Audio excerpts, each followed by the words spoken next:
At SteelSeries, we make the headsets, mice, and keyboards that the world's best gamers win the most with. And we've been doing it since way back.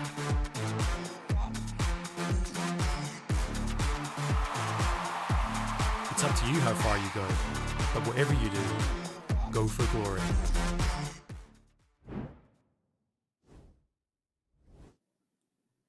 Good afternoon, everyone. Welcome to week 5, day 9. My name is Alexander Ashanomaya. I will be your host for today. It's a lovely day, and while I say good afternoon, my desk actually says good morning. I need my coffee. So let's introduce our desk for today. We have Torok, by the way, and Magical coming in from the other side of the ocean. Wait a minute. This is an NACL. I think I got lost somewhere along the road. I mean, you do have ducks, so I need, before you start to introduce yourself, we already know Torok, we don't care about that. Magical, tell us a little bit about yourself and where do I get a shirt like that? So, honestly, I got this on Amazon, so it wasn't that special. And yeah, it's not all that special. And about me, I'm a play-by-play shoutcaster by trade over here in the United States. I've done things for Riot when it comes to like NACL, as I was just kind of moving about. But I've also been a guest on the LCS. I do a lot of stuff for the Open Qualifiers, which is the Tier 3 that leads into Tier 2. I do pretty much any league that I could possibly try to because I just love shoutcasting and I love bringing some sort of chaos into the leagues that I'm a part of anywhere around the world. Is that manga behind you, just to make sure we are on the same page? Do that again? Manga, is that manga be behind you? No, the other way. Yeah, is that? Are you secretly an otaku as well? Oh, it's not secret. What is that? It's no secret. Bringing the otakus together. Okay, because you can't see, but there's Pokemon cards up there. There's even more manga down here. So I got stuff everywhere. So we got on the same page. Torok has something behind him. Welcome, Torok. What do you mean something? This is iconic. This is the Lego background, as you know, Ashram, and I will not Wait, hear that's any slander Lego? towards it. That's Lego? Hey, I can even see the Legos up there. Every single box there is Lego. Wait, they're all Legos? They're all Lego. My respect from you just skyrocketed. I actually thought those are like documents, IRX, taxes. Yeah, I thought it was just like the small little corner up, up there. That was the Legos. No, I thought we were locked in the basements, No, they're just labeled. Every single one. Wow, you're so organized. I mean, that's why you're the coach. It's you not know, me. this is a good desk. Let's toss it to the casters because we have a good casting team today. We have Veteran, and I'm not gonna bully him anymore. Duckling. Hello, I'm doing fantastic. This is the first time I think I've been introduced on the broadcast, Ashram, without you making any pun with it in the meantime. And the funny story is, it's all because of the fact that I haven't shaved and I've grown the slightest bit of beard. Show it, please show No, it. I'm not To gonna. the camera. Please do it. Please, come on. It's a beginner, but we're working on it. We're working on it. Taking Beautiful. steps in the right direction. It's a good day for the broadcast. Magical is wearing a fantastic shirt, and I think the background of Torok is indeed iconic. Big Lego enjoyer myself. I am a Dane, so perfect day for some broadcasting League of Legends, huh? Veteran, do tell me something. How does it feel like to work with the reworked version of Duckling? Yeah, I mean, it feels great, right? Like, first off, congratulations. I no longer feel weird for, just being on the same desk as him, alright? Constantly having to tiptoe, not say any mean words, check with his parents that everything is fine for today, alright? Welcome to the real adult world, Duckling. I also have coffee in solidarity with Mad Magical, right? It is esports morning over in Europe, which is about 4 or 5 p.m. normally. And I also have one other thing to celebrate our caster. There you go. No way. Why do you have look at that? There you go. Why do you have that though? That's the question. There you go. Why Why not? go the extra mile, Duckling? Now that you're in the adult world, Duckling, you need to do that too. Okay. Come on, Duckling. We all have something in the background. I'm full of, anime. Like, he has a bird, he has the flags. I've got Rooster from Rooster. Oh, you from make anime it so hard. You make it so hard. What to do you take mean, seriously, bro? man. He literally makes coffee. He runs the coffee I'm shop. trying so hard. Desk. I mean, you're a man, though. Congratulations. Thank you. Archorm, I feel like you kind of need this when dealing with Duckling sometimes. Oh, when I'm you're done. just over it. Or this. You're just over it. Wait, I'm glad we're all like weird adults with a lot of. I just love it. I just love it. Talking about loving it, week 4 was amazing at the NLC previous week. Let's talk a little bit about it. Surprises and big hits. What to both of you? I know Magical, you're coming from the other side of the ocean, but when you look into the NLC, and there's a big difference, obviously, in terms of picks and what they do. Let's call it this way. What was your big surprise until now for the NLC? And Tarek, do hit me as well. I'll say it's not a big surprise, but obviously over in North America, especially when it comes to our tier 2s, tier 3s, we're playing with Fearless Draft. So we do best of 3s, we do Fearless Draft, which allows for a lot more unique picks to really make their way through and really kind of shine some light on players that might not always get it with the deeper champion pools. But when you look at NICL compared to NLC, I think the biggest one for me is that we've already started seeing a lot of priority on Rumble. And this was going back a couple weeks, and you guys are just starting to really pick up on the trend of Rumble is actually probably better than Skarner currently. Skarner's still broken, don't get me wrong, but Rumble is absolutely insane. The fact that he can go top lane, mid lane, and jungle. It makes a lot of sense. Although, how was your AD carry position with AP champions? Me, are you talking about how I play the game? I play Vigar, so I love it. But if you're No, talking about yeah, the you're talking about how it meta comes to there. actual competitive, Brand, Karthus, they're making their way through. They're kind of seeing some light, but it's kind of funny how I thought I'd see a lot more of it, especially with Blackfire Torch when it came to the mid-season changes. But we've seen all that from the jungle. We've seen a lot of AP junglers, but from bot lane, it's really just kind of been the lock standard. We're still seeing a lot of hyper carries. We're seeing Corki get flexed either mid or bot. We see Tristana, same deal. You're getting things like Jinx that still are like the flavor that everyone likes to go towards. So it's not as much, but we are seeing a little bit still. It's an NLC thing. It's a weird thing. I'm not saying it's a good thing. I'm just saying it's our thing. We just, give it a hug. Tarek, talking about that, week 4, big surprise, so we can move and look at the standings afterwards. Tell me. Well, I think the state of the NLC right now is in a very interesting spot. As you said, bringing up the standings, you have DMG at the top, which, I mean, look, when I was here last, which was, in the early weeks, we were saying, okay, are DMG legit? That was the question. And to come back now to the broadcast and see them on top, battling with Ruddy, battling with Venom Crest and with Nord, the people who, are once again, usually in our top 4 bracket, is really exciting to see. It is really interesting. Natives, though, are going through a rough patch, and Blue Eyes still searching for their first victory. Will it be today? Well, might as well hit you with something else. If you think it is today that Blue Eyes are going to win, might as well join the Fantasy League over at Twitter. So join us and start putting the players that you believe will win every single day. We have some awards for the people who end up in the first place. Steel Cities is part of that one. And also the players of the week. I don't think we have that right now. So if you want to see it, head on to our social medias and then you get access to that one. This is what we have for the Fantasy League, but what about what we have for today? I want to showcase the menu specifically for Magical as well, so you can tell me how does he think is going to land the menu for today. We're going to start with Blue Whites versus Venom Crest. Venom Crest took a hit last week. Well, they recovered. Nord versus DMG, which is an amazing game. Ruddy versus LLS, and then finishing it off with Verdant versus Natives. Verdant are really, really skyrocketing towards the top of the standings, so keep that one in mind. And I want to get predictions. And now I'm going to let you both talk because predictions is a high point of the desk. So I want to start off because we got our first series, right? Of Venom Craft up against Blue Whites. Blue Whites haven't gotten their win yet. They're still looking for it. And I will say Venom Craft have done a good job of beating teams that are above them in the standings, but have struggled when it's teams either even or below them. So maybe this is Blue White's time. Maybe it's time for them to actually pick up the win today. Versus Venom Crest, that would be a wild one. I took a peek at predictions. Let's showcase the prediction for everybody back at home. But yeah, look at the amount of points everybody's putting on Venom Crest. You only put 2, which is interesting. Aside from that, there's a big switch. I thought Nord would get a little bit more support from the casters. I'm the only madman when it comes to Ruddy versus LLS. And at the end, interesting, Native's actually getting some love from like Redude and Hiprain. So I'll be honest, when it came to my predictions, I really wanted to try to meme it the best I could. I was asking if I could have negative points in certain series, if I could have just all points put into one series. So this is kind of like my workaround, the best I could.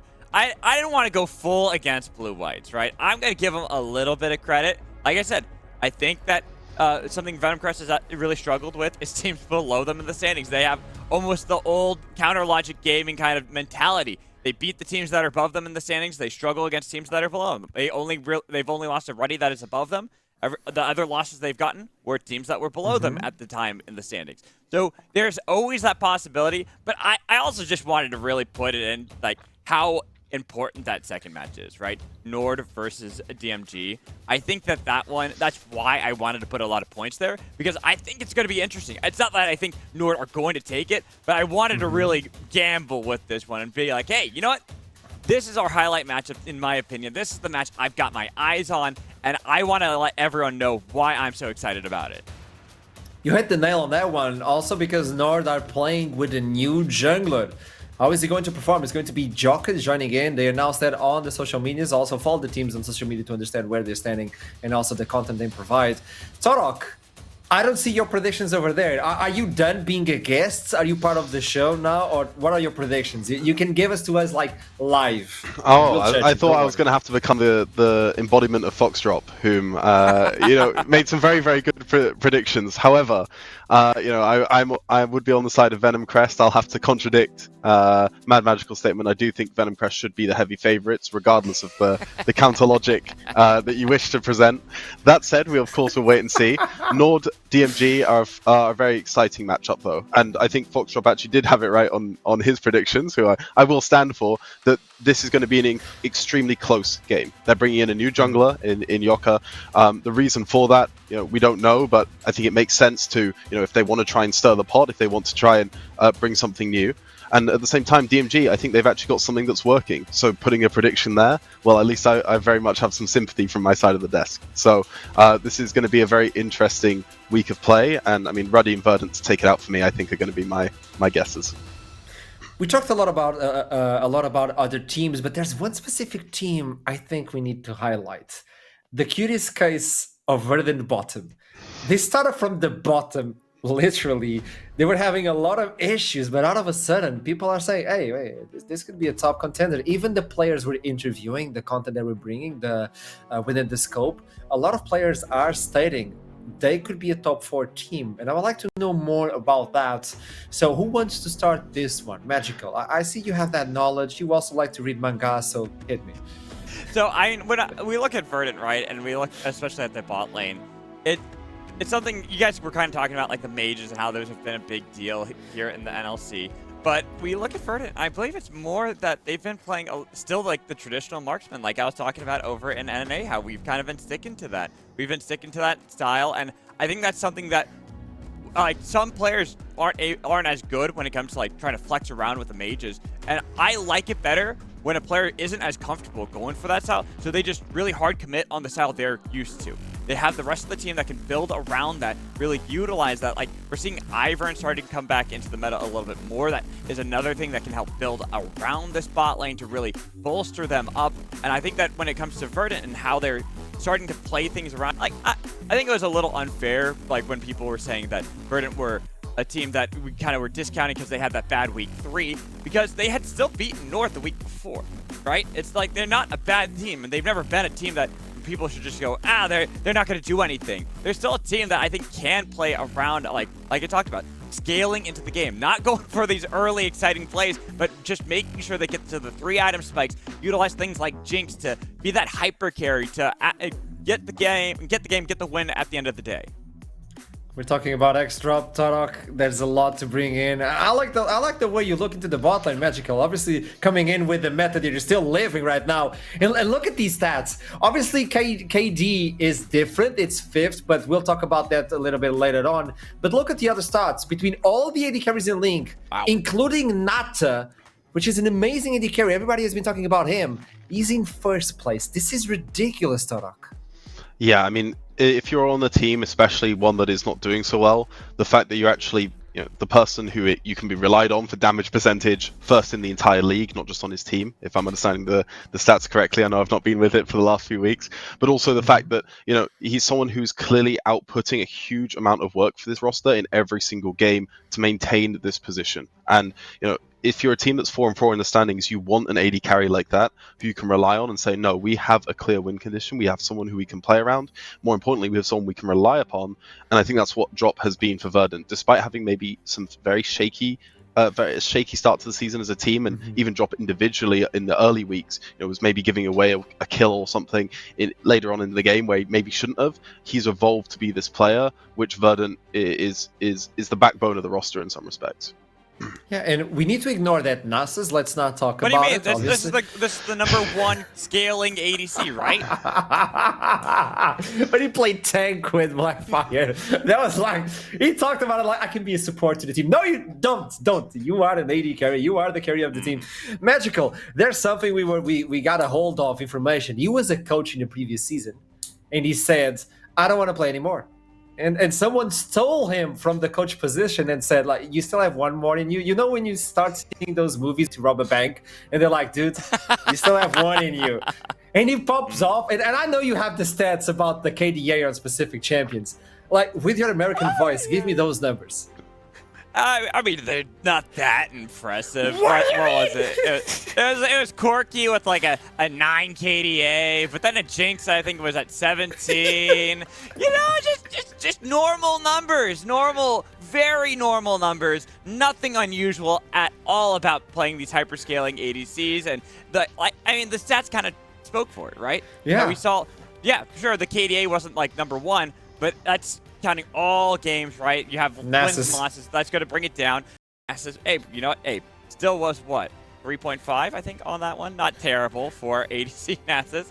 But at the same time, we look at that. Look at the rest of the stats. Number 1 in gold per minute. Number 1 in CS per minute. Number 1 when it came to kill participation. And if you're number 1 at kill participation as an ADC, that's telling you what the team does. They play around the bot lane. They play around X-Drop. They play around scaling.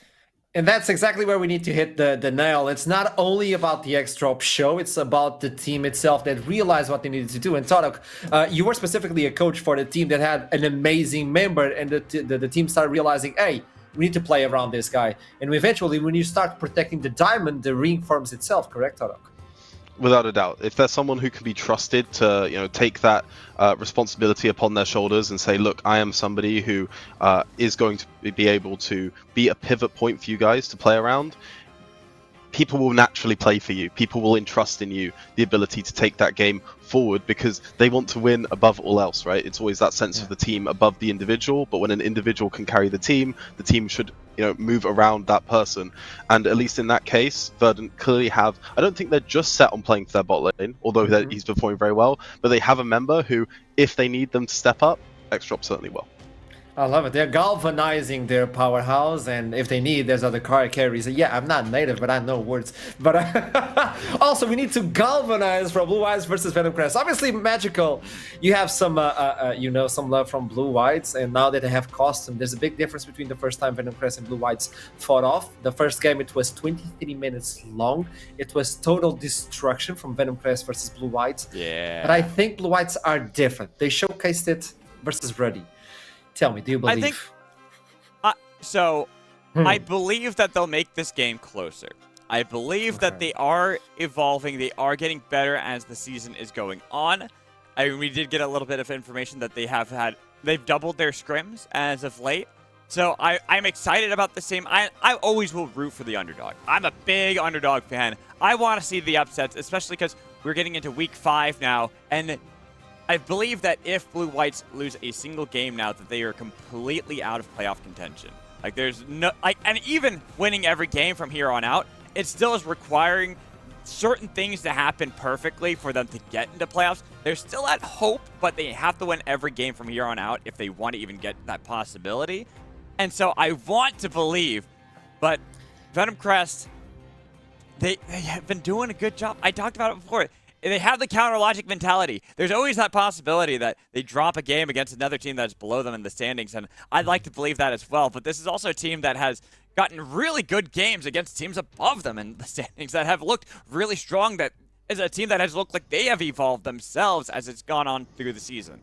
My question is, they lost an important game in the previous week that would allow them to not only stand at the top of the standings, but also for the playoffs contention, like that specific seeding spot.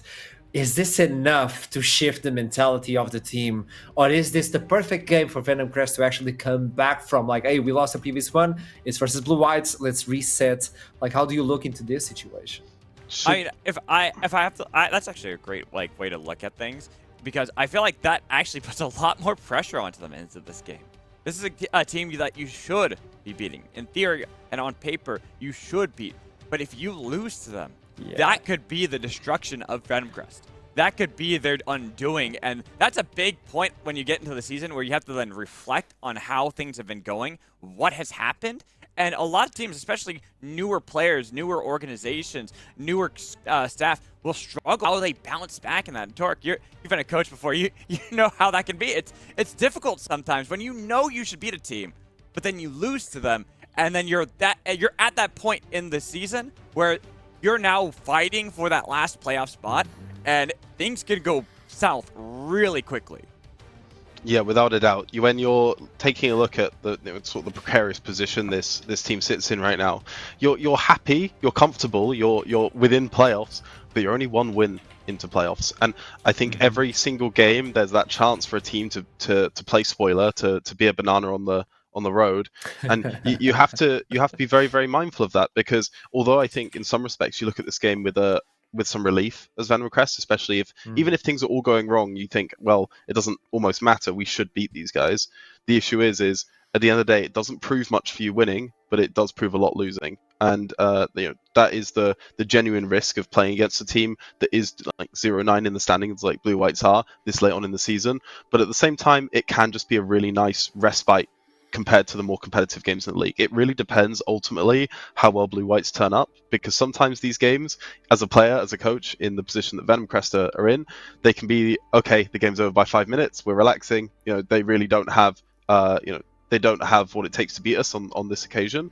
But if something goes a little bit wrong, if you go a couple of kills down, you start teetering, and that is really the way these types of games can go. So you've got to be careful. And that's what happened with Blue Whites versus Ruddy previous week. It looked like Blue Whites actually could take the cake at the end of it. It was a back and forth. There were a lot of kills in favor of Blue Whites, but there's still an issue where it's like a dog chasing a car, and then they get to the car and they're like, okay, we never thought we would get this way, like this far. What do we do? Like, that's my biggest concern versus Venom Crest. If they do get the early game, can they pull it off? And sometimes when you called into this league, like Blue Whites were, it's complicated when you get to the car, right? Magical. This could be a concern for them, even versus Venom Crest. I like that analogy. I mean, it's always a fun one. But I feel like for Blue Whites, if you do it once, you get confused on what you do when you catch the car.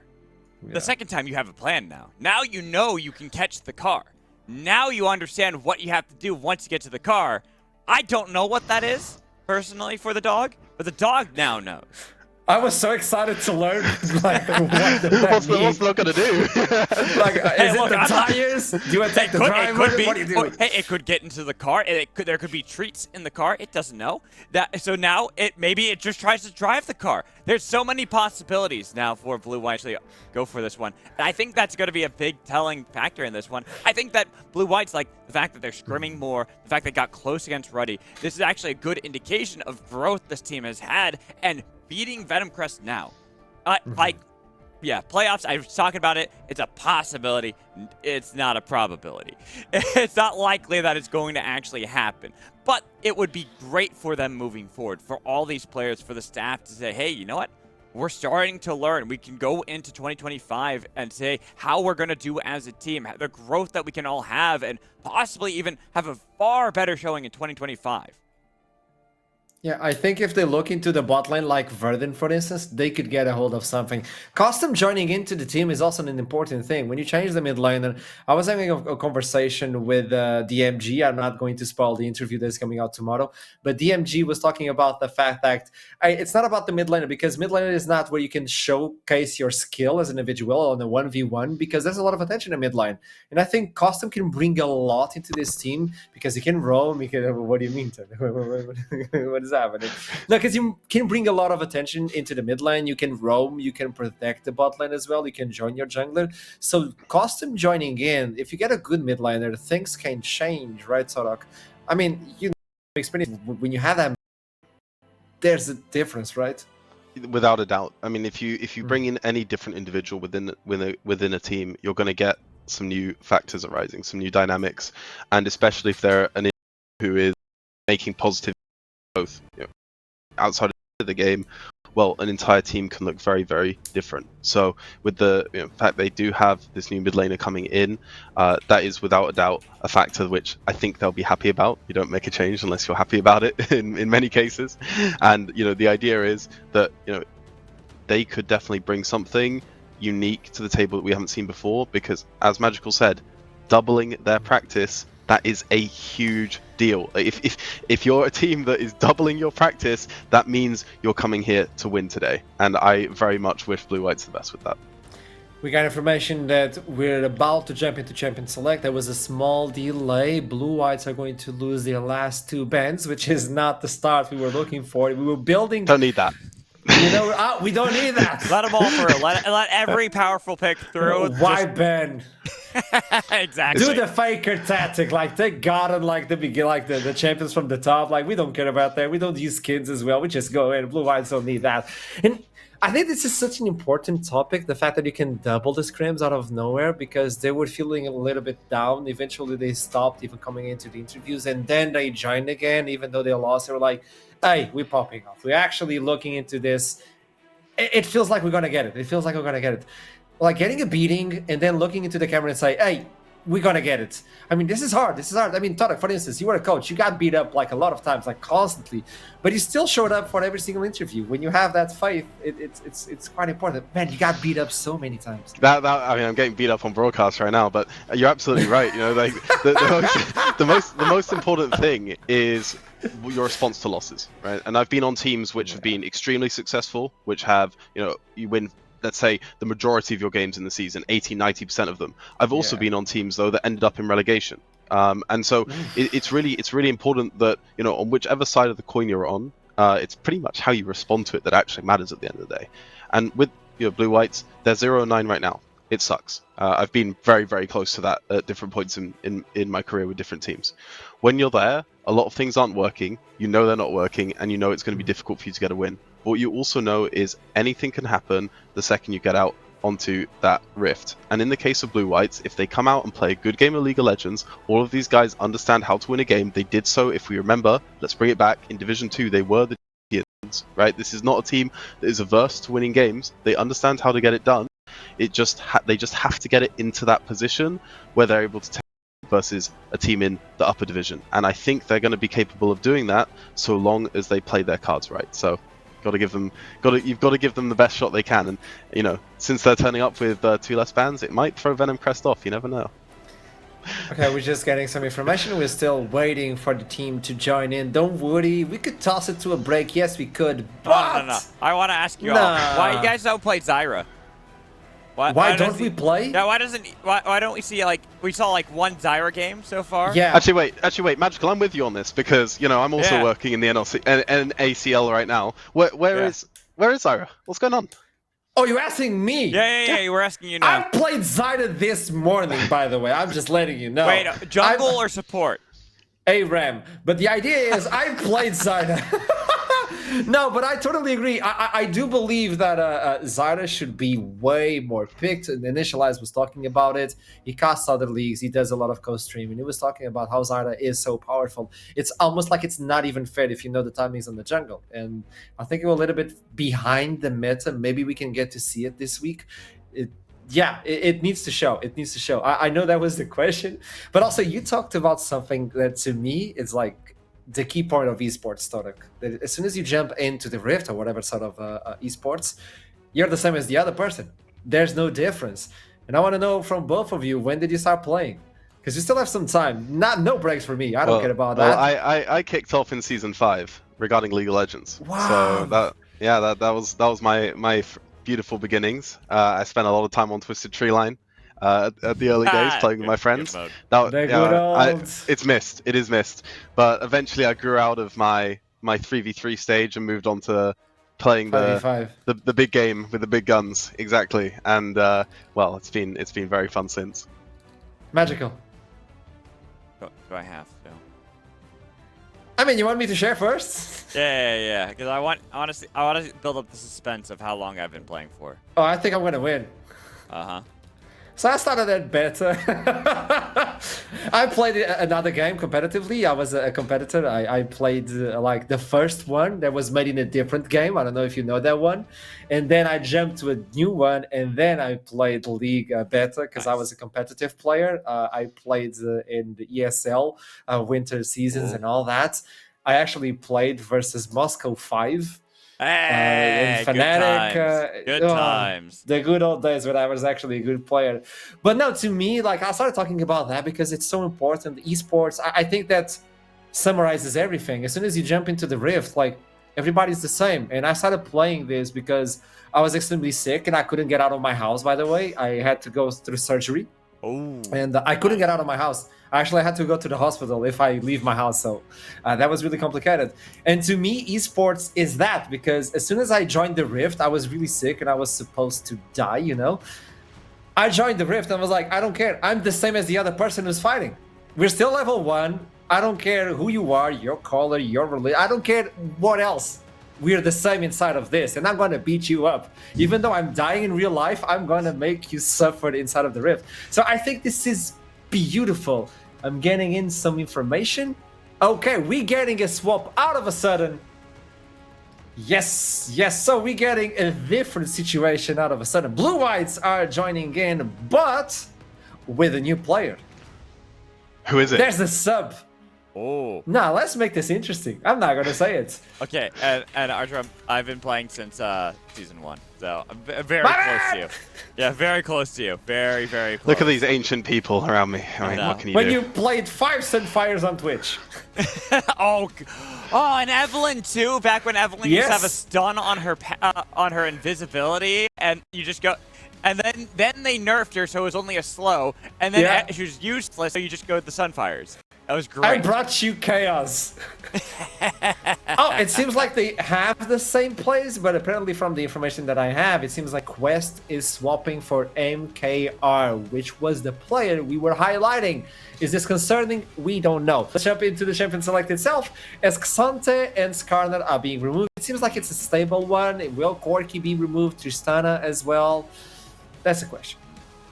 And right now, you're just going to expect the usual bans, right? From Venom Crest, if you're their coach in this position, the Rumble, as Magical mentioned, you really want to just keep things as stable as possible, because in your mind, if you're in a stable game, if you're playing a game state that you understand how to win, you believe you're favored versus Blue Whites. So I don't expect Venom Crest to deviate too much from what we've already seen from them. What I would expect, though, is Whites to deviate. They are a team that likes to bring new things. We've seen Eget. He was ahead of the curve on stuff like Jack support. Okay, it didn't work out, but he was ahead of the curve. He's the type of person who understands, okay, this might be pretty good. I want to bring it forward to the team. And if you've got a little bit of a creative mind in there, all it takes is one person for that to spread across the entire roster. And Blue Whites, they want to upset the apple cart here versus Venom Crest. I expect them to bring something a little bit different out today. With the Tristana ban here and Corki still being up, I would still expect that to be red side banned here by Venom Crest. But I feel like this leaves open more of the old school style mages in the mid lane that we've been seeing a lot of, such as like Azir. Talia is a big one I'm kind of looking at. I know Sejuani's been a go-to for Blue Whites, so, like they've been playing a lot of that. But the Zyra is still like kind of the champion that I'm still seeing left open, and then that Corki getting hit on the other side. Yeah, okay, that being said, only that, but Talia. Yeah, it's open. Tell me, Tarek. Yeah, I mean, that being said, well, there we go. I mean, I actually, I wasn't gonna say it, but what I was gonna, oh yes, Right, this is the stuff we like to see here from Blue Whites, right? Because Venom Crest, they took what is quite a standard rotation, but standard rotations can be punished. And what I was hoping to see from Blue Whites in this game is to come out swinging with something creative. That's what we know about this team. They are creative. Rengar into Ivern, a good matchup, without a doubt. Actually manageable for Ivern, but very, very good for Rengar. On top of that, Rengar with Senna. So this Rengar could be going bot, it could be going top, it could be going jungle, right? There's a lot of flexes left in this Blue-White's draft, which is really intimidating for Venom Crest to deal with. Venom Crest, this is the narrative. We're going to see they're going to pick stable, they're going to pick Rel, but the question is their stability actually ready for what Blue-Whites are about to bring out? Man, I like this a lot from Blue Whites. I'm right there with you, Torek.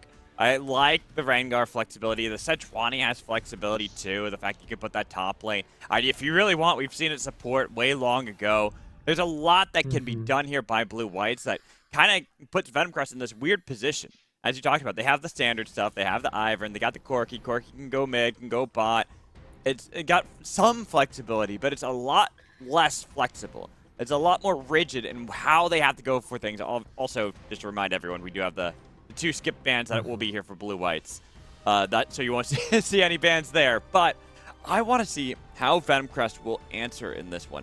What they're going to do when it comes to especially that top side of the map, because that Rengar Sejuani, they work so well together with Ascena on that side that Lenny's going to be in a bad spot pretty much in most things you pick, unless you want to just say, all right, Ornn duty time. You're just going on a tank. It doesn't matter if you get ahead or not in the top lane.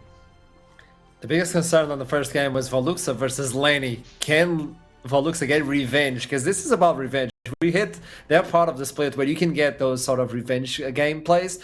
Now, they're only able to tackle the mid lane, heading for Costum, and we know Costum is a big, big addition to the team. He played a lot of, and he still has a lot open for him.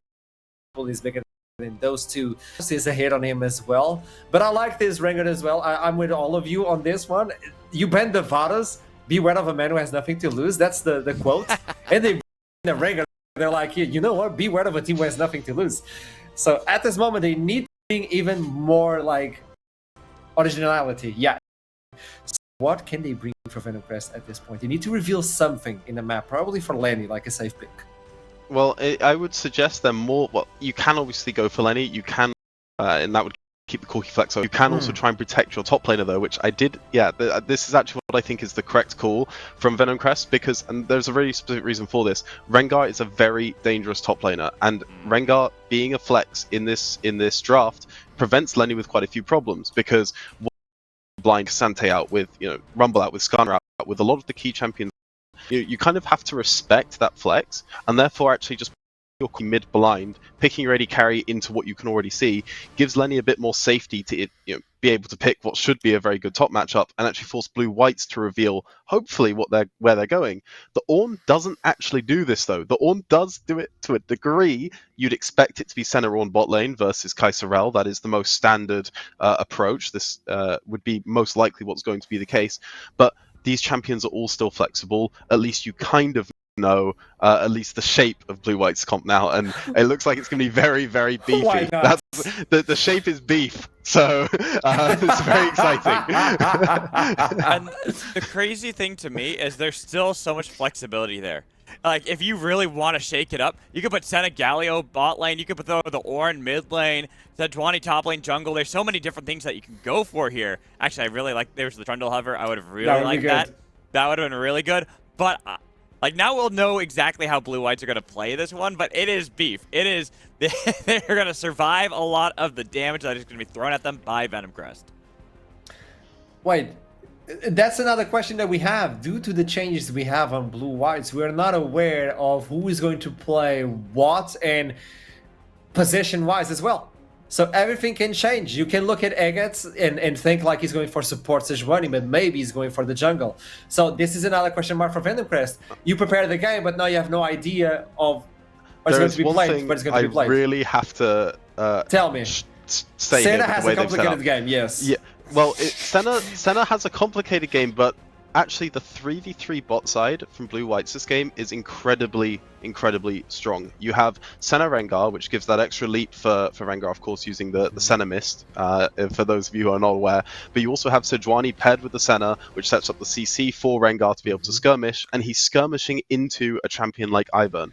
So in theory for Blue Whites here, the bot side 3v3 should be incredibly potent, and if they're able to pilot this to even just 70% of the necessary level, because this is what happens when you go into sort of more diverse and unique champions you maybe don't have a lot of game time on. If you're able to just pilot it to a suitable level, and we don't know how good they are going to be at this, they actually have a huge advantage to be able to capitalize on.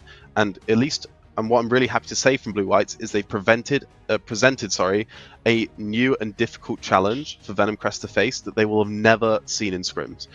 And from Venom Crest's side, if you fall behind to that, you are going to be extremely disoriented. So this is a really interesting setup. I'm very excited for Blue Whites this game. I think we were able to give you magical chaos, which is exactly what you wanted. So there you go. It's the first game, Blue Whites versus Venom Crest. We can finally hit the rift. So without further ado, let's toss it to the casters, Veteran, and the man with the beard, Duckling. Thank you very much, Ashram, for that beautiful introduction. We are on the caster desk. I'm joined by the Thanos of Europe with an American flag on his desk. Veteran, how you doing, buddy? And give shout outs to the Finnish flag, right? Shouting out the Finnish boys over on the side of Blue Whites. That's why they're called Blue Whites. Yeah, now you know. I will say though, if you got to watch Middlecut's content piece for the NLC this week, apparently the breaking news was that all the players on Blue Whites have lost their Finnish residency due to it making them worse at League of Legends because the Finns just aren't very good at it. So remember the good times. Yeah, remember the good times. Not I mean, many good times when you're a Finn, buddy. This one basically stopped being a country yesterday, so just remember the good times. It's a nostalgic flag lineup. Right? It's a nostalgic flag lineup. I'm excited for the drafts here. One thing Torg didn't mention is that the Rengar also acts as essentially a Galio delivery system. I remember the days of Galio Rengar being played, and what is Rengar being played into? It's being played into the Ivern. It's one of Ivern's hardest matchups because the invades by Galio are stronger if you decide to actually use all of your abilities as the Ivern because of that brush mechanic, right? So Rengar has so much freedom in this game, not just with the center, but also the enemy Ivern, and also by being able to be backed up by this Galio, whose job is essentially to just wave clear and join, probably from shallow, because remember Corki now is like a mid-range AD assassin rather than Corki's previous identity as this kind of AP poke mage that we used to be playing him as. So Galio a bit more vulnerable, but he can play shallow, and he basically plays for the delivery Rengar will give him. There's a lot of benefits, a lot of synergy, a lot of thought has gone into this draft, and it's simple to execute, right? There's a lot of things we need to pay attention to just because we don't normally pay attention to them, but it's very simple. Basically, Egetz exists, presses E, Sejuani farts all her abilities out, Rengar farts all his abilities out, discovers he has multiple leaps, Galio presses R. It's really not that difficult. This is a full all-in, all-the-time composition, and this gives teams like Blue Whites a very simple thing to think about, simple steps to focus on all game. The screen, it can't quite believe it. It's struggling to keep up with the speed with which Blue Whites are able to execute, given the clear objectives that they have coming into the game. Worth highlighting here as well is that Jonas is now playing support this game, normally the jungler, so things have changed. It's somewhat still playing the support role, with the supporting fasting center, but things are different here for Blue Whites, right? I guess losing Finnish residency does kind of change a few things, I mean, I remember asking why AD carries were going for. I hope it wasn't Discord I was saying it on. Oh, I think it was EPL. I told the story on, so I'm not going to be repeating it. There you go. I remember asking AD carries back when we were still seeing farming center being a thing. Why they were going farming center with like fasting Nautilus, fasting tank, and university I was not being given conditions of farming fasting. I was just being told, oh, my support doesn't know how to farm. So Egetz probably much more comfortable just straight playing support center. Yona's potentially more comfortable just farming on the Sejuani. This probably is the best decision for both sides. As Simpy moves in, maybe we need to turn our graphics settings to low. Who knows? Yeah, the frame rate. Can't believe what we're witnessing. I don't Yeah. know if this is on our side or something with the production, but hopefully it doesn't affect our viewers. In the end, though, the game still underway. I just want to add into the conversation here, obviously, you know, with the fantasy. I have Lenny on my team. I don't know, Veteran, have you made your team on the fantasy league? Nope, I discovered the Come on. Fantasy League unfortunately far too late. Everybody had already done everything, the games had already started. I was unaware, I apologize. I actually would have really loved to do that. Yeah, I will How say, is though, your Fantasy League team though? I need to check up on it, but last time I checked, I was number 16 out of everyone who played. Like, I was doing a really good job. I was Nice. very, very impressed. Nice. Who's the highest on the desk and cast? Oh, I think that is me. I checked about Initialize, and I was absolutely clapping him, so... Clapping those clowns. Nice. Yeah, Good job. yeah, I mean... I cooked him, you know. Cooked one of the UK frauds. Obviously, you don't really count that regard because you're one of the good UK guys. I'm the greatest. Yeah, the greatest. That's probably a big thing. But you did impress me with your... of the You did UK, impress me with of your the geoguessr UK. skills, though. Like, That's your geoguessr skills really put some respect in your name, even though you are from the UK. The same with Torg, you know, he has Legos in his background. I love Legos, I'm a Dane. Also puts respect in his name. That's, you know, it's simple things here that gets me respect, or gets you respect if you're from the UK. Yeah. Well, thank you very much. I do appreciate that. As Fierce is going in trying to show that identity of the mid lane assassin Corki that we now have, everything really front-loaded towards your E damage now. Doing a really great chunk on Galio there. Galio famously all-in champion, but Fizz winning that all-in. He does have Biscuits, so he hasn't completely owned himself out. Biscuits will be popped, both sides Quest? having the mana again. Oh, Theo Kexing Quest could have been meeting for a little date there in the bush. Instead, though, walks back to the Raptors as he didn't quite get them taken down. Custom and Fierce both low here. Have to keep our eyes on what's happening. Has the flash. Goodness now, though. Who got it in the end? Before he falls. It is a tight affair here in the mid lane as Quest is able to take it out. Yeah, Fearcat's not able to get the additional attack damage out from you because if he tosses a W there, Rengar's like, thank you, buddy, you are now dead. So, gonna be a bit of a restriction on the Ivan here. Being top lane, Ornn not having a nice time into Aatrox. People didn't like a tweet I made lately, where... Wait, what? Yeah, there was a KT, like, yeah, weird, I know. There was a KT Challengers game, because I watched T1 Challengers, I co-streamed that, because Reckless is on it, my favourite Korean. Ooh. And, Korean. yeah, and T1 were running Aatrox top and Traven Lenata bot lane, and I was the most perfect Teemo angle I think I've ever seen in my life. And people were like, doesn't Aatrox beat Teemo? I just had to, like, stare into the distance when they were saying that, like, how is it possible to be that long? It's still in my head. Like, that comment You're is still still in my thinking head. about it. I'm still I can thinking hear about it. It's been so long. Do you I just- I sometimes don't know. wake up, like, during the night in a cold sweat, thinking about a bad draft you had to watch today? Like, you're watching every single bit of ERL content out there, and games, Yeah. and LEC and everything. Like, do you sometimes just witness some horrific drafts and wake up in a cold sweat like, holy moly, I can't believe they drafted this year? Drafts, no, but there are some results that, like, keep me awake. Like the Harbour in Group A. I don't know if you remember, in EMEA Masters Group A in spring, where Heretics, Besiktas, and GK yeah, that one. were all on 4 and 2, and Heretics got seeded to the bottom due to game time, and so Besiktas got out of the group for free, basically. That kept me awake for a few days after. I forgot about it, and then the finals happened, and the finals was Besiktas versus Eintracht Spandau, and Spandau had beaten GK to get there. So in my head, I was thinking, we had 3 finalists in Group A.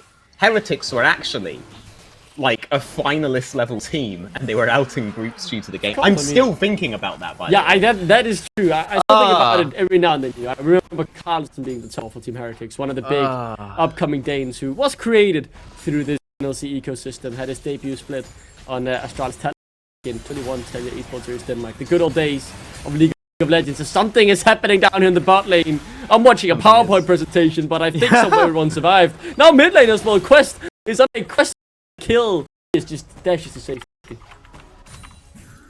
Does indeed. A whole palaver in bot lane. I can't actually see autos, so I don't know if it's that. What is happening? People were hitting people.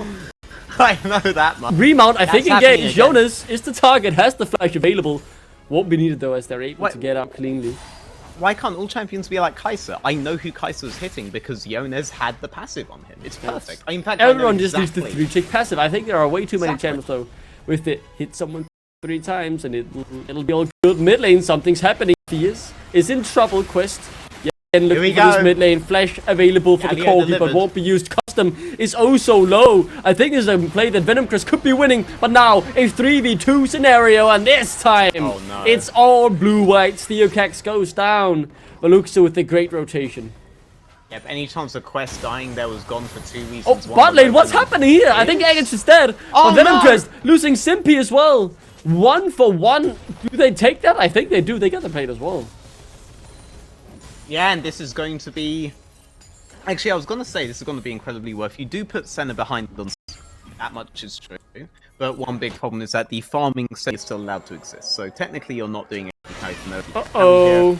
Yeah, now this matchup isn't fun anymore. Kex in a lot of trouble. Does have the flash though, so could buy some space. Simpy on his way. The crash down. That is horrible. No, what's happening? Yep. Oh, I Trying think to he's get dead. out. Fierce able to group as well. No man on Fierce. No ult on Galio though to help out the Rengar. No. Surely not, Looks right? like he He's will go down. Almost found Ivan. Didn't quite. Was able to defend their jungle. 3 for 3 against Blue Whites with a 200 gold lead at 9 minutes. You know what? God, then Blue Whites are holding. It is a very good draft, but with the substitutions, I do question how well the additional practice they got is actually helping them here. If they were practicing with their main lineup, they just got used to playing with different people. So I am sat here thinking if they were playing their full lineup, maybe they could even have a lead right now. Maybe they would be more on point with these skirmishes. I haven't seen a good grouping of bot and mid yet, or any kind of big play like that, for example, on the first Drake. We get to see those kinds of things, but let's see what happens when the map opens up a bit more. It's running down Yeah, this guy, I think Veluxa's just dead here. Used to flash Possibly. mid lane before to get the kill, and now this time though, Lenny spots a solo kill. That's more fantasy points for me, that baby. As I was gonna say. gotta get that point, those points, you know. I've got to get those points. He gets no Jax, unfortunately. Oh, What's Quest? happening here though? Quest is a whole heap of trouble. The flash, Lenny, what's happening? I'm watching the slides He's go got by. it! I think Lenny's out, no question to catch up. No. But Custom takes the kill. That is so close. Yep, extremely close. Galio delivery system sort of working out. No ultimate there, but Rengar, if he just holds the Aatrox there long enough, eventually the Galio will appear as Fierce. Takes that time to grab some plates on mid lane. Try get some more items. He's doing really well right now. He's 2-1. He's got a CS lead. He's got a plate lead. But Galio, we were saying he just needs to get these shallow clears and then be able to join with his ultimate onto plays that Quest wants to make. That's the timing they want to be playing around. They haven't really been thinking about that timing too hard yet. They've basically been reactive on the map because of these individual advantages Venom Quest are able to accrue during the cooldown on Galio. But right now, if Blue Whites do want to contest, Kostom will have that ultimate up. Rengar doesn't yet, but Kostom will 100% have it. Yeah, so we move into the tournament mark. This game has certainly delivered some chaos that Magical would have wanted, so he's probably happy they're out in the green room, enjoying some chaotic League of Legends as we are going from a PowerPoint presentation to what is actual League of Legends gameplay. It is nice to be back and have things a bit smoother. Wait, really? So let's hope this good trend continues and just catch up on everything that's happened, because with all this going on, I think we've missed something. The first Drake is Chris. There has been taken absolutely 0 void drops, if I'm not mistaken, though. And something, though, will happen here in the Theocax the target. He's also squishy. The shields are good, but not good enough. Will only buy a few more seconds, I say, as Quest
Oh, welcome back. Oh, we're ladies going and in gentlemen. game. We are going back Oh. in game. A few Oh. minutes have passed.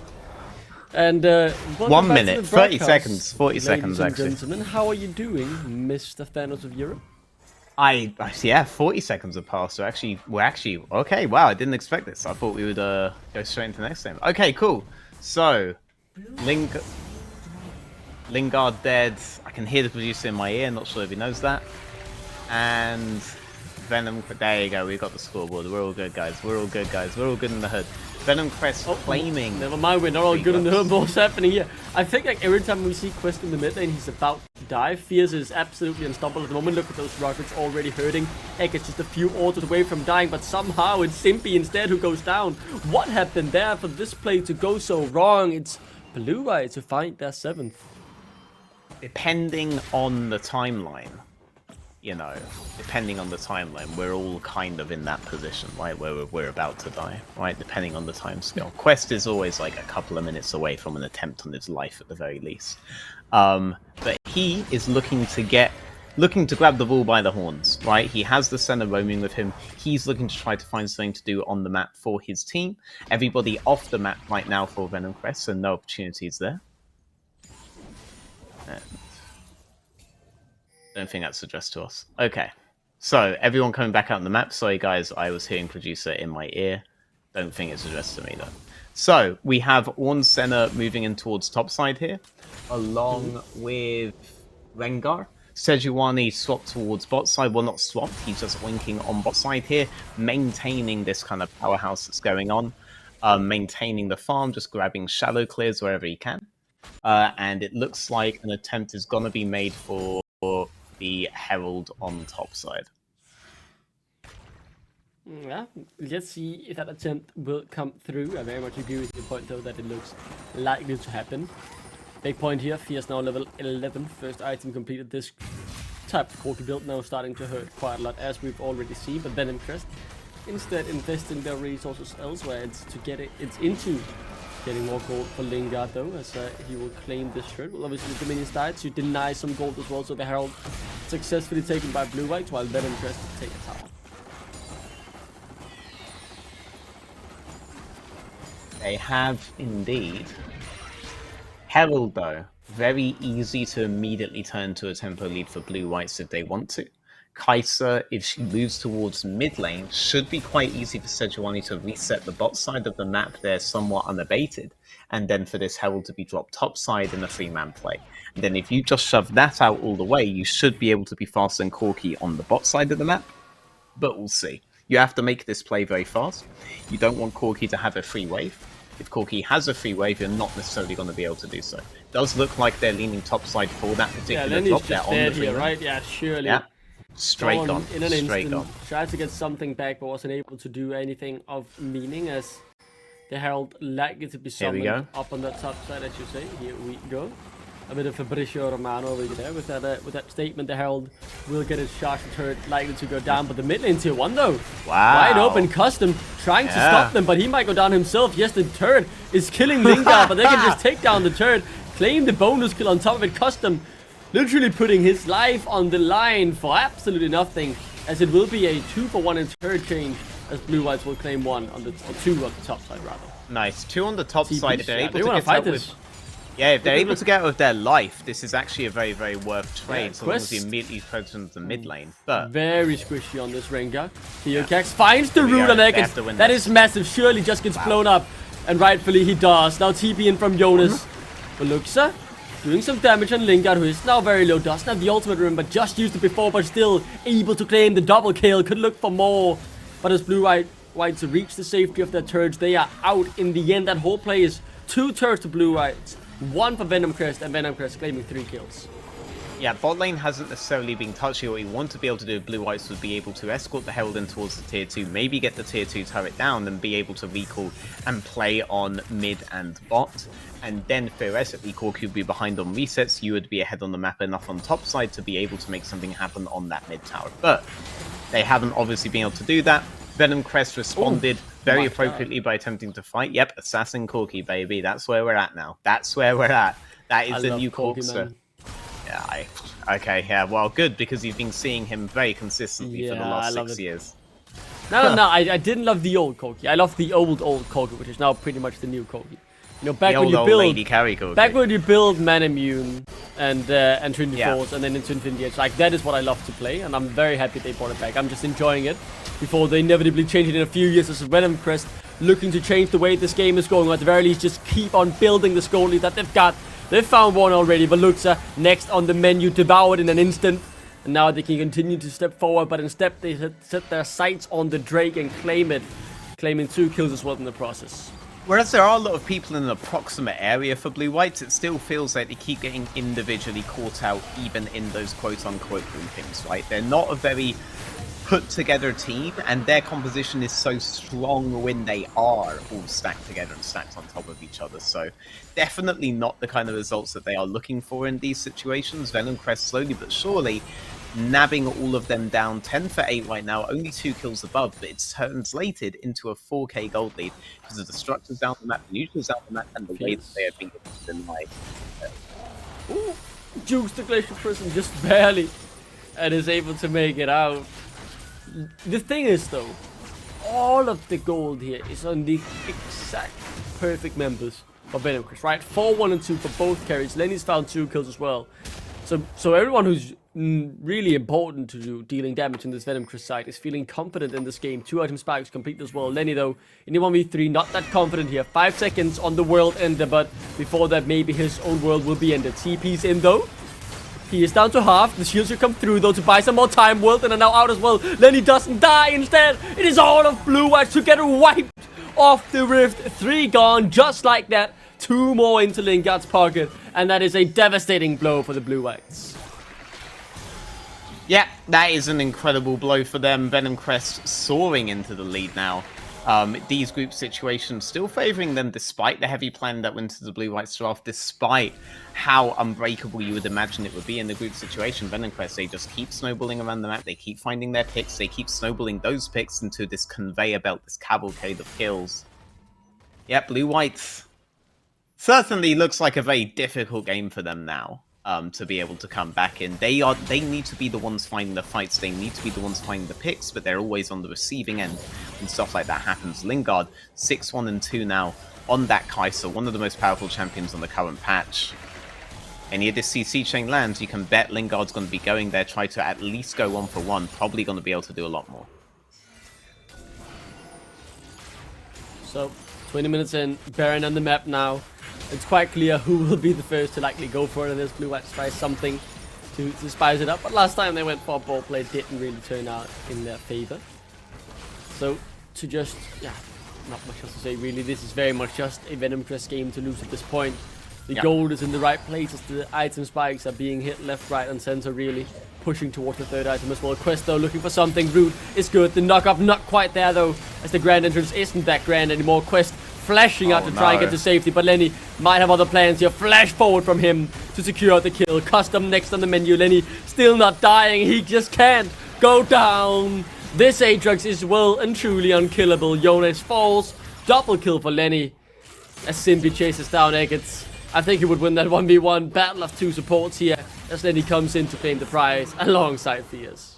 What we were talking about as a 2-kill lead a couple of minutes ago has now extended to a 9-kill lead, an 8k gold advantage, a straight Baron at 21 minutes for Venom Crest. What was a close game initially just looks like a stomp now. Looks like Venom Crest is going to be able to pull this all the way. Let's see how they set up their map on this Baron, but all tier 1s are already down. This will immediately be a tier 2 threat with this Baron. Let's see if Blue White's able to do anything with that. Flash has been up for Costum, I feel like, this whole time. Ornn has his flash and has really strong engage potential. Sedge has her flash. There are still windows for them to be able to do something, but on who? Fierce has flash, Lingard has flash. It's very, very difficult right now, but on a siege, you have to think Venom Crest are vulnerable to just a straight all-in in those siege turret scenarios. They'd want to be splitting the map. They do have the ability to group with the Kai'Sa. Maybe putting Kai'Sa off towards the side might be best. But they might be worried doing that kind of split map scenario against the Rengar. So here again, you'd imagine Blue White's composition has advantages, but it's going to become a question of execution. Yeah, Quest is just dead here. Or you just Goodbye. get, or you just get caught. I mean, what else do you want me to say? I mean, sometimes it happens, yeah. Not much to add. Yeah. This game is just rough. Very, very weird game here. The long pause as well in the middle, obviously chopping and changing things up with how the momentum was going. It felt like it was a very back and forth game. Very quickly turned into a stomp, I think it is fair to say, as Blue White's about to do, maybe on the road to the unperfect split. Hopefully not, though, as this certainly won't be the time that they get their first victory. The Baron buff slowly but surely chipping away at the HP bars of the inhibitor turrets. They'll fall in a few minutes' time, as now maybe a final engage here. Simply nicely stopping the Ono, and he could go down, though. The crash down still available, and Fierce. Wow. Fierce Gone. explodes Quest. Yeah, the Ringa gets assassinated. Lingard will look at Custom and try and take him down. Yes, some damage comes back in return, but it gets now blown up as well by this Assassin Corgi. 8-1 and 6 carries are feeling good from Venom Crest, and the game is all but over. This is it. It's done. It's dusted. Venom Crest will get their 6th win of the split and keep their playoffs hopes alive up against Blue Whites. Yep. I mean, just an absolute one-sided. So on Blue White, so they did have a lot of issues with substitutions and stuff coming in towards the game. They did lose bans coming in, so they got a few weeks of practice, but they didn't get to play with the team that they practiced with. Commiserations on them. The draft was really good, but it wasn't quite there, and unfortunately, this nostalgic flag that you should see on the screen in a second right here has unfortunately fallen once again.